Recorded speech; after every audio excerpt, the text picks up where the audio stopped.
क्षमा एक ऐसी शक्ति है जो हमें न केवल दूसरों को माफ़ करने में मदद करती है बल्कि अपने भीतर शांति और संतुलन बनाए रखने में भी सहायक होती है। आज हम भगवान बुद्ध की एक प्रेरणादायी कहानी के माध्यम से क्षमा की कला को समझने की कोशिश करेंगे।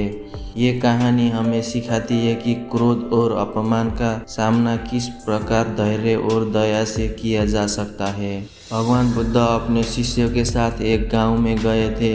वहां के लोग बुद्ध की शिक्षाओं से प्रभावित होकर उनका आदर और सम्मान करते थे, लेकिन उसी गांव में एक व्यक्ति था जिसे बुद्ध से घृणा थी। वो व्यक्ति बुद्ध के पास आया और उनके सामने अपशब्द कहने लगा। उसने बुद्ध का अपमान किया और उनके लिए अपमानजनक बातें कही। बुद्ध शांत होकर उसकी बात सुनते रहे। न उन्होंने क्रोध किया न ही कोई उत्तर दिया। जब उस व्यक्ति ने देखा कि उसकी बातों का बुद्ध पर कोई प्रभाव नहीं पड़ रहा था तो वो और भी अधिक क्रोधित हो गया। उसने कहा, क्या तुम्हें मेरा अपमान सुनाई नहीं दे रहा? क्या तुम्हें गुस्सा नहीं आ रहा? बुद्ध मुस्कुराए और बहुत ही शांत स्वर से बोले, भाई, यदि कोई व्यक्ति किसी को तोहफा देना चाहे और वो व्यक्ति उस तोहफे को स्वीकार न करे तो वो तोहफा किसके पास रहेगा?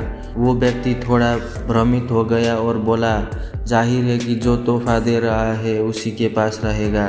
बुद्ध ने जवाब दिया, ठीक उसी प्रकार यदि तुम मुझे अपशब्द कहते हो और मैं उन्हें स्वीकार नहीं करता तो वो सब तुम्हारे ही पास रहेंगे। मैं तुम्हारे क्रोध और अपमान को ग्रहण नहीं करता, इसलिए तुम्हारा क्रोध तुम्हें ही कष्ट देगा, मुझे नहीं। ये सुनकर वो व्यक्ति चकित रह गया। उसके अंदर बुद्ध के प्रति क्रोध की जगह सम्मान और समझदारी का भाव आ गया। उसने बुद्ध से माफ़ी मांगी और उनकी शिक्षाओं को अपनाने का निर्णय लिया।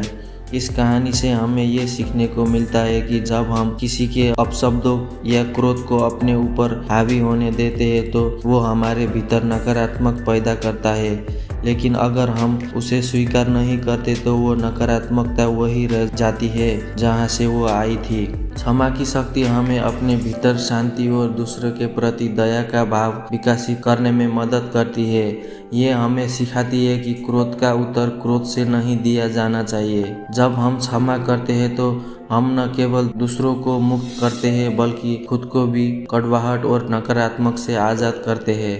भगवान बुद्ध की ये शिक्षा आज भी उतनी ही प्रासंगिक है जितनी तब थी। हमारे जीवन में चाहे कोई हमें कितना भी अपमानित करे या हमें दुख पहुंचाए, अगर हम धैर्य और क्षमा के साथ प्रतिक्रिया करते हैं तो हम अपने मन को शांत और मुक्त रख सकते हैं। इसलिए आइए हम सभी इस महान शिक्षा को अपने जीवन में अपनाएं और दूसरों के प्रति दया और क्षमा का भाव रखें।